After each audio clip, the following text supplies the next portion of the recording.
So this little box here is the Lian Li's latest ITX case. It's the Q58. I'm sure that it brings some cool new features to the ITX market, which many of you will appreciate if you are into building an ITX system.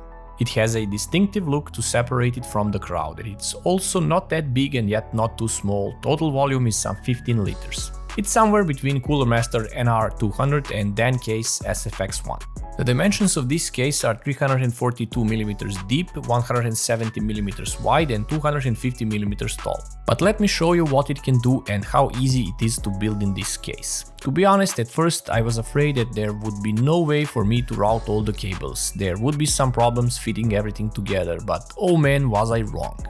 Building was the easiest that I have ever done. No kidding, honestly, for a moment I thought, wait, I must have done something wrong or missed some cables, but then I double checked everything, nope, all correct. And here is why it was so easy. The whole case is modular. It has this dual panel design where one part of the case is glass and the other part is mesh. Every panel can be removed for easy installation because everything is held by pegs, so you just pop it out and then back in after you finish. It is almost a toolless design. You still have to screw the motherboard and parts inside, but the complete outer shell is toolless. Panels are anodized aluminum while the inner frame is made from steel. Glass and mesh panels are held by a hinge system and are so easy to remove. The glass side panels are equipped with a curved slot hole at the rear to attach the panel to the main chassis with a thumb screw that holds the glass in place even when the panel is open. When the glass panel is installed at the bottom, the fixed thumb screw prevents it from completely sitting on the table, avoiding any possible damage. So after removing every panel, let me show you the insides. In the front section there is a slot. Yes, slot for 2.5-inch HDD or SSD. This is a hot swap slot as the connectors are connected to your board. I mean, if you wish to connect them, as this creates another two cables that you need to plug to your board. But if you decide to use this is a cool feature as you can literally change the drive here whenever you wish. It's like having an external dock. Here we also have a pretty standard and useful front I/O panel, power button which also acts as a HDD LED indicator, headphone and microphone combo jack, one USB Type-C port and one USB 3.0 Type-A port. Moving to the back, there is an opening for the motherboard I/O shield. You can also see that there is a support for triple slot GPU, so that is a nice thing to have considering that more and more GPUs are 2.5 or 3 slots large. There is your power connector, and here we have a door. Yes, a little door that neatly hides the fan hub / ARGB controller. This is handy because you do not have to wiggle your hands inside the case to connect all the cables. It's so easy to route them through this hole, connect them while the door is open and just close it. They are, of course, magnetic. The interior is divided in two chambers. The right one is where the PSU and the motherboard will be placed. By the way, the motherboard sits upside down, and in the left chamber you can install the GPU. In the PSU area you can install the SFX size power supply, and you also have these velcro straps on the side to secure and neatly tuck the cables once you put the PSU in. The case also supports regular sized ATX power supplies with included bracket. You will lose one fan support up top, but you can use regular size PSUs. I do not recommend this as they are bulky for this size of the case and the cables are way too long, so good luck managing that inside. SFX it is then, and you also have a power pass-through cable here as the PSU is mounted vertically. Right below the PSU area there is another bracket and also a dent. This area is 1 cm deeper than the case bottom, and you can use this place here to add either 120mm fan for additional airflow or another 2.5-inch HDD or SSD. Or you can use this area to better hide the cables from the PSU, you'll see why in a bit. On the right side of the chamber there is a motherboard tray with PCIe riser cable, which is by the way PCIe 4.0 in my sample. The case will be available with either 3.0 or 4.0, so check this before buying as your GPU might need 4.0. I mean, it is still better to have it rather than just 3.0. In the bottom right corner there is a hole for the EPS 8-pin cable, which I did not use by the way, but you can route the cable behind the tray and underneath the GPU and install it on the motherboard. Left chamber is reserved for the GPU. As I already mentioned, up to 3 slot size GPUs can be installed here and up to 320mm in size. Behind the PSU tray there are holes where you can mount an additional 2.5-inch SSD or HDD or 3.5-inch HDD as well.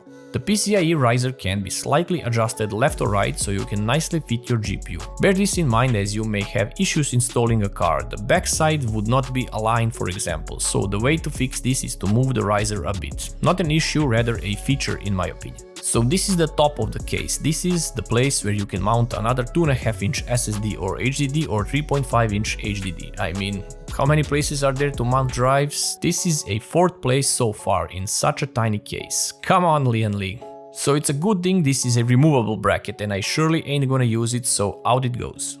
Top panel supports several fan or radiator combos. Two 120mm or two 140mm fans can be used, as well as 240 or 280 rads here.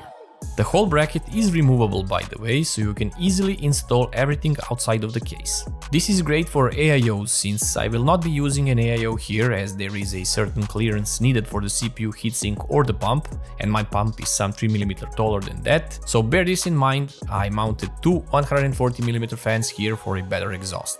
So let's see how hard it is to build in this case. Installing a GPU is straightforward. Put it in the slot on the riser and secure it on the back. It's simple as that. You might need to readjust the PCIe riser position a bit. I had to for about 1mm more to the back of the case, so my GPU would fit perfectly. So I got my board here with a Noctua NHL12 Ghost S1 cooler. The reason for this cooler is that this is the only one that fits in this case, as the clearance for the heatsink height is 67mm. So bear this in mind if you want to use any other cooler or an AIO, as the pump needs to be shorter than this. I also recommend that you connect all the cables while the board is not yet screwed in. It's much easier to do it this way rather than when it's already inside. Also, you can remove the PSU bracket and install the PSU outside the case. Again, I haven't had any problems installing it like this. I have inserted the cables in first and then squeezed it a bit and then secured the screws at top.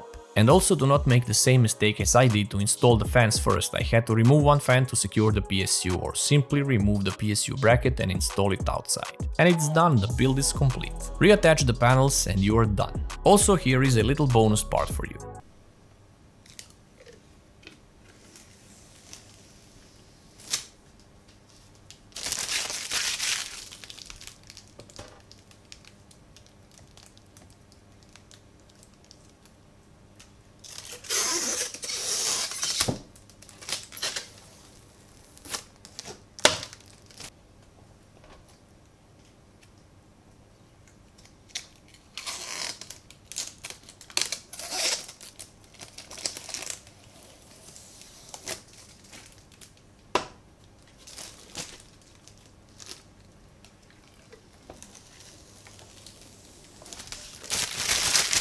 You can also do this crazy thing, since the panels are all the same, side panels that is, you can make one side completely glass or mesh. Honestly, I would not do that, as it would block the air coming in properly. You can also mount mesh on top and glass on the bottom. So everything sounds nice so far, but are there any drawbacks? Well, in my case, I mean my build that is, there is a potential issue with the cooling of the CPU, as the cooler is not powerful enough to keep 12-core CPU at a reasonable temperature in full load. CPU spiked up to 86 degrees Celsius in AIDA 64 test, while in gaming it was hovering in mid-60s, which was more than okay.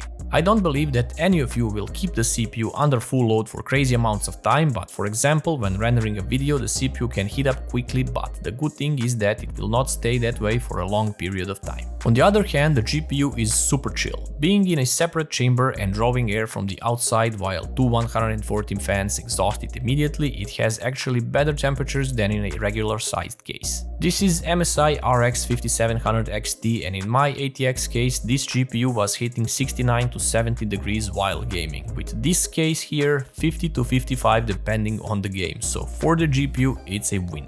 Of course, you can use an AIO for the CPU, and in that case things would be better. Unfortunately, my AIO can't fit due to the pump size, so this would have certainly improved my CPU temperatures. So my final thoughts, well, 99% positive, that 1% being CPU temperature issues unless you use the AIO liquid cooling. Other than that, I honestly had no issues nor remarks for this case.